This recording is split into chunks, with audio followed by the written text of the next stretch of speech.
Hello students, कैसे आप सब? आई होप सब अच्छे बढ़िया हैं। तो आज हमारे पास क्या है भाई, हम आज डिस्कस करेंगे डिविडेंड डिसीजन को। पिछले क्लासेस में हमने इन्वेस्टमेंट डिसीजन डिस्कस कर लिया है, फाइनेंशियल डिसीजन डिस्कस कर लिया है। अभी डिस्कस करेंगे किस चीज़ को? डिविडेंड डिसीजन को। ठीक है, तो आइए समझते हैं क्या है। समझना इस चीज़ में हमें, देखिए हमने इन्वेस्टमेंट डिसीजन डिस्कस कर लिया था, फाइनेंशियल डिस्कस कर लिया था, अभी हमें डिविडेंड डिसीजन डिस्कस करना है। तो है क्या ये, देखिए मानते हैं एक कंपनी है।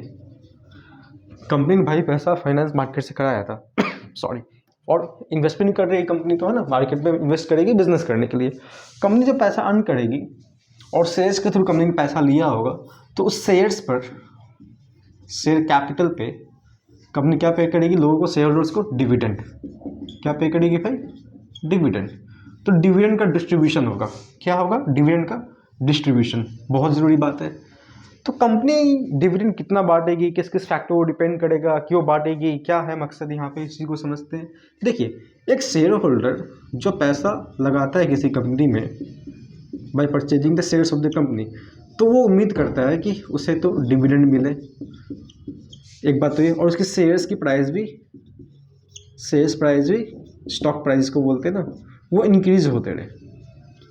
तो ये तो टाइम टू टाइम डिपेंड करे कंपनी ग्रोथ पे, बट वो एक एक्सपेक्टेशन रखता है कि उसे डिविडेंड मिले। तो कंसेप्ट छोटा सा होता है कि मैक्सिमाइजेशन,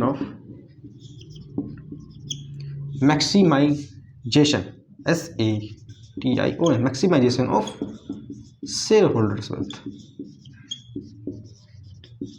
है ना। ये भी बहुत डीप कंसेप्ट है, इसको समझेंगे ना कमिंग क्लासेस में। बट एक share holders point of view से देखो तो शेयर होल्डर्स क्या एक्सपेक्ट करता है कि उसे ज़्यादा से ज़्यादा डिविडेंड मिले, और कंपनी की भी मोटिव यही होती है कि लोगों ने पैसा इन्वेस्ट किया हमारे कंपनी में, शेयर होल्डर ने इन्वेस्ट किया है, शेयर्स खरीदा है, तो उसके वेल्थ को, उसके पूंजी को, उसके रुपये को हम ज़्यादा से ज़्यादा बनाएं, मैक्सिमाइज करें। इसका दो तरीका है। क्या तो उनके शेयर्स के प्राइस को बरकरार रखो, बढ़ा के रखो, इंक्रीज हो, और इंक्रीज कैसे होगा? कंपनी का ग्रोथ होगा तो ही होगा। और उसे कोशिश करो ज़्यादा से ज़्यादा डिविडेंड देने का। पर ये डिविडेंड देने का ज़्यादा से ज़्यादा या कम से कम या कितना देना है, ये कुछ फैक्टर्स पे डिपेंड करेगा, उसको हम अभी डिस्कस करेंगे। एक बात तो ये। दूसरी बात, जब डिविडेंड डिसीजन लिया जाता है तो देखा जाता है कितना डिस्ट्रीब्यूट कर सकते हैं और कितना रिटेन करें। इसको मैं समझाता हूँ। मान लेते हैं एक कंपनी ने 10 लाख का प्रॉफिट कमाया है, ठीक है। अब कंपनी के पास दो ऑप्शन है।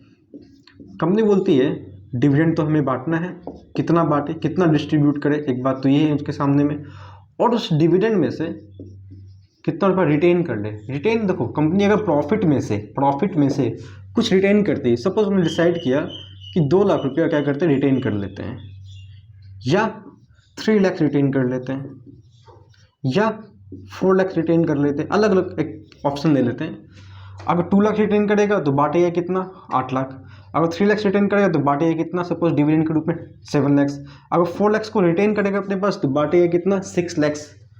तो एक बात मैं बताता हूँ, अगर कंपनी 2 लाख रुपया एज ए रिटेन कर रही है, इसको बोलते हैं रिटेन अर्निंग्स, तो 2 लाख रुपया कंपनी पास रहेगा फर्दर इन्वेस्टमेंट के लिए, ठीक बात। अगर कंपनी 3 लाख रिटेन करती है तो कंपनी के पास फर्दर इन्वेस्टमेंट के लिए 3 लाख रहेगा। उतने रुपए कंपनी को किसी और से मांगने की जरूरत नहीं पड़ेगी, ठीक बात। ये भी अगर कंपनी 4 लाख रुपया रिटेन करती है तो कंपनी के पास रिटेन अर्निंग्स के रूप में 4 लाख रुपया रहेगा। उतने रुपए कंपनी को कभी भी किसी से मांगने की जरूरत नहीं पड़ेगी। उस रुपये को, उस अमाउंट को कंपनी कभी भी अपने बिजनेस पर्पज के लिए इन्वेस्ट कर सकती है। लेकिन इससे होगा क्या? जितना ज़्यादा रिटेन अर्निंग्स बढ़ेगा, शेयर होल्डर्स के लिए डिविडेंड उतना ज़्यादा कम हो जाएगा। तो यही तो डिसीजन लेना है डिविडेंड डिसीजन में, कि भाई कितना रिटेन करें, कितना डिविडेंड बांटें। अगर रिटेन ज़्यादा करेंगे तो डिविडेंड कम, रिटेन कम करेंगे तो डिविडेंड ज़्यादा। यही डिसीजन एक लेना होता है डिविडेंड डिसीजन के अंदर, ठीक है। ये बात समझ गए। और देखो एक चीज़ बताता हूँ, अगर कंपनी रिटेन अच्छा अमाउंट करती है, रिटेन अर्निंग्स ज़्यादा रखती है अपने पास फ्रॉम द प्रॉफिट, क्योंकि प्रॉफिट जो कमाया उसी में से कुछ रिटेन करना, कुछ डिविडेंड बांटना है। और अगर कंपनी रिटेन अच्छा खासा अमाउंट कर लेती है सपोज, तो उससे कंपनी का फाइनेंसिंग डिसीजन भी इफेक्ट होता है। क्यों भाई?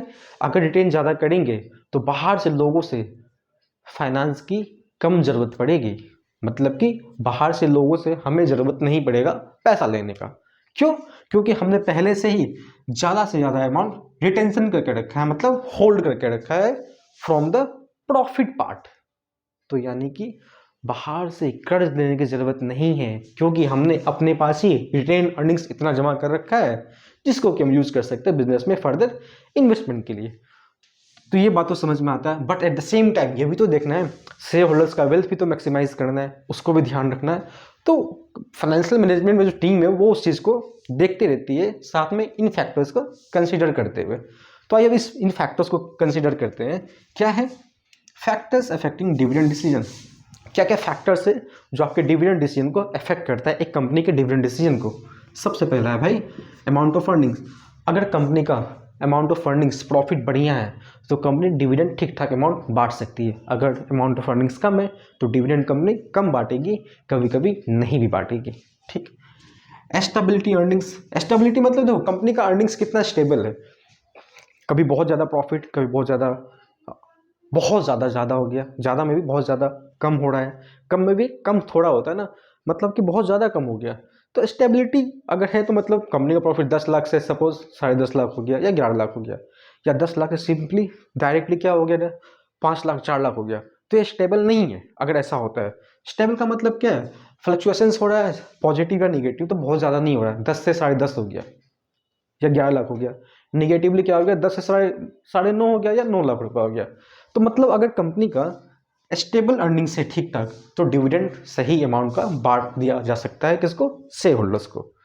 अगर स्टेबिलिटी अर्निंग्स नहीं है तो डिविडेंड बांटने में भाई दिक्कत है, क्योंकि हमारा बिजनेस स्टेबल नहीं है तो डिविडेंड का कितना बांट पाएंगे, कभी कभी नहीं भी बांट पाएंगे, तो ये भी फैक्टर अफेक्ट कर रहे हैं।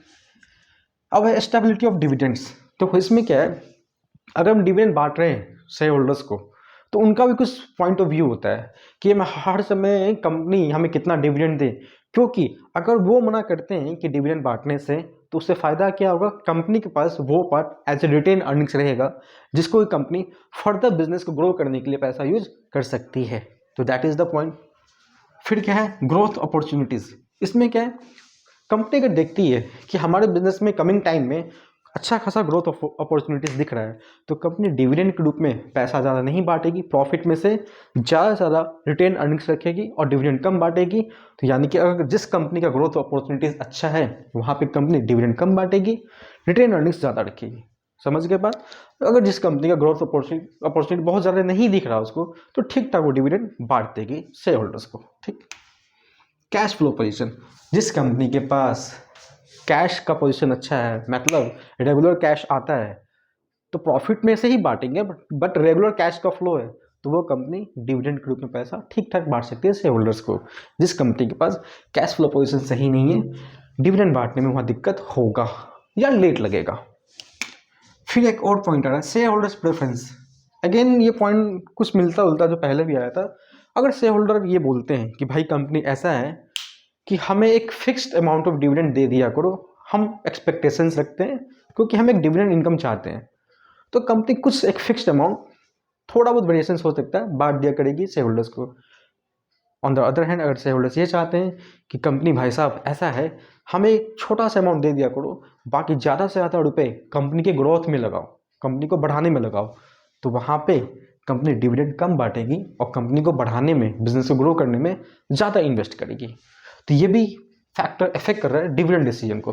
Taxation policy. अगर देखो एक चीज़ बताता हूँ, कंपनी जो डिविडेंड बांट रही है कंपनी को उस पर लगता है डिविडेंड डिस्ट्रीब्यूशन टैक्स। ठीक। और जो शेयर होल्डर्स को डिविडेंड मिल रहा है उसके लिए वो क्या टैक्स फ्री है, लेकिन कुछ अमाउंट के बाद उस पर भी टैक्स पे करना पड़ता है। तो मैं सिंपल इस चीज़ को खाली समझता हूँ, ज़्यादा हाई लेवल पे नहीं बढ़ते हैं, जो आपके काम का उसको समझते हैं।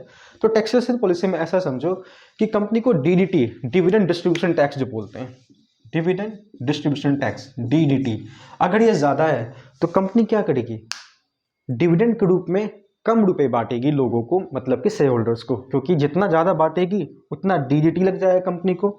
तो टैक्सेशन पॉलिसी भी इफेक्ट कर रहा है डिविडेंड डिसीजन को, मतलब ये ज़्यादा तो डिविडेंड कम बांटेगी, किसी और तरीके से शेयर होल्डर्स को फायदा दे देगी बट डिविडेंड कम बांट देगी उस केस में जब टैक्सेशन पॉलिसी हाई है। Stock market reaction. अगर कंपनी डिविडेंड ज़्यादा बांटती है तो सोचो मार्केट में कैसा न्यूज़ जाएगा लोगों के पास कि इस कंपनी का प्रॉफिट अच्छा है, ग्रोथ अच्छा है, इसलिए कंपनी डिविडेंड लोगों को ज़्यादा बांट रही है, शेयर होल्डर्स को ज़्यादा फायदा हो रहा है। इसका मतलब अगर जो पार्टिकुलर कंपनी ज़्यादा डिविडेंड बांटती है, उनके पास एक उनका न्यूज़ मार्केट में क्या जा रहा है, ये जा रहा है कि कंपनी अच्छी है, इस कंपनी में क्या कर सकते हैं, इन्वेस्ट किया जा सकता है, जिसकी वजह से हमें मतलब कौन, जो और लोग इन्वेस्ट करेंगे उनको भी डिविडेंड बढ़िया मिलेगा, पैसा बढ़िया मिलेगा। वाह क्या बात है सर, सही बात है। तो वहाँ से स्टॉक मार्केट रिएक्शन पहुँचता है। तो यहाँ भी आप डिविडेंड का डिसीजन ले रहे हो कि कितना बांटें, स्टॉक मार्केट उस तरह से आपकी कंपनी के लिए रिएक्ट करता है। एक्सेस टू कैपिटल मार्केट मतलब क्या है? एक्सेस टू कैपिटल मार्केट मतलब ये होता है, ऐसी बहुत सारी कंपनी है जिनको इजीली मार्केट से फाइनेंस अवेलेबल हो जाता है। तो जिन कंपनीज को इजीली मार्केट से फाइनेंस अवेलेबल हो सकता है, जो बड़ी बड़ी कंपनीज हैं, उनको ज़्यादा टेंशन नहीं है कि डिविडेंड कितना बांटे, कितना डिविडेंड नहीं बांटे। वो लोग आराम से डिविडेंड बांटते हैं मार्केट में, और ज़्यादा जितना बांटेंगे और शेयर होल्डर्स उतना ही ज़्यादा इन्वेस्ट करेंगे कंपनी में। तो कुछ पॉइंट्स आपको लग रहा है वो मिलता जुलता, मोर और लेस कह सकते हैं, एक आध पॉइंट सेम है। फिर क्या लीगल रिस्ट्रिक्शंस, लीगल कॉन्स्ट्रेंट्स है, रिस्ट्रिक्शंस भी यहाँ हो सकता है। देखो क्या होता है, कंपनी में जो डिवेंचर होल्डर्स होते हैं, जो एज ए लोन कंपनी को पैसा दे रखे हैं, वो लोग कंपनी में कुछ लिमिटेशन लगा देते हैं कि भाई साहब अगर आप शेयर होल्डर्स को डिविडेंड बांटेंगे तो सोच समझ के बांटना, क्योंकि आपको इंटरेस्ट भी पे करना है। तो जो डिवेंचर होल्डर्स होते हैं कंपनी की तरफ से, क्रेडिटर्स हो गए, तो वो लोग रोक लगा देंगे, लिमिटेशंस लगा देंगे, हमारे साथ एक कॉन्ट्रैक्ट साइन करो कि जब तक हमारा पेमेंट ना हो जाए सही से, तब तक आप डिविडेंड नहीं बांट सकते सही से। या कभी कभी ये भी बोल देगा कि किसी पार्टिकुलर ईयर आप डिविडेंड नहीं बांटेंगे क्योंकि आपके ऊपर कर्जदार का लाइबिलिटी है। तो ऐसा कॉन्ट्रैक्ट्स वगैरह साइन होता है। तो लीगल रिस्ट्रिक्शंस हाई है तो डिविडेंड का अमाउंट कम, लीगल रिस्ट्रिक्शंस कॉन्स्टेंट्स या रिस्ट्रिक्शंस कम है तो डिविडेंड कंपनी पे कर देगी ठीक ठाक अमाउंट। वही है फिर again contractual constants, same point है, वही कॉन्ट्रैक्ट की बात आ रही है कि क्रेडिटर से या डिवेंचर होल्डर से ऐसा कॉन्ट्रैक्ट्स हो रखा है, तो डिविडेंड डिस्ट्रीब्यूशन में प्रॉब्लम होता है, रिस्ट्रिक्शन से। तो कंपनी जितना मन चाहे उतना डिविडेंड नहीं बांट सकती या कभी कभी नहीं भी बांटेगी। तो इतने सारे फैक्टर्स हैं, कितने हो गए, 1 2 3 4 5 6 7 8 9 10 11 very important, and this all are points from the NCERT book. तो आपको तो एकदम बढ़िया से याद भी होना चाहिए पॉइंट्स, चीज़ों को समझ लो फिर पॉइंट्स को तो याद कर लो, कम से कम 8 से 10 पॉइंट तो याद कर ही लो। एग्जाम में कोई 5 पूछ ले, कोई 6 पूछ ले, है ना, कोई 2 पॉइंट को दे दे एक्सप्लेनेशन के लिए, तो याद तो कर लो कम से कम आप 8 से 10, मतलब कि पूरा ही हो गया 8 से 10 मतलब, ठीक है। तो आई होप कि ये बात समझ में आया होगा, और कोई बात में आपको दिक्कत है तो आप कमेंट बॉक्स में मुझे बताएं। और वन रिक्वेस्ट कि आप चैनल को सब्सक्राइब करें, लाइक करें और अपने दोस्तों के साथ शेयर करें। A very thanks to all of you for watching this video. मिलते हैं अगले वीडियो में कुछ और कंसेप्ट के साथ, बढ़िया कंसेप्ट के साथ। Till then bye bye, take care.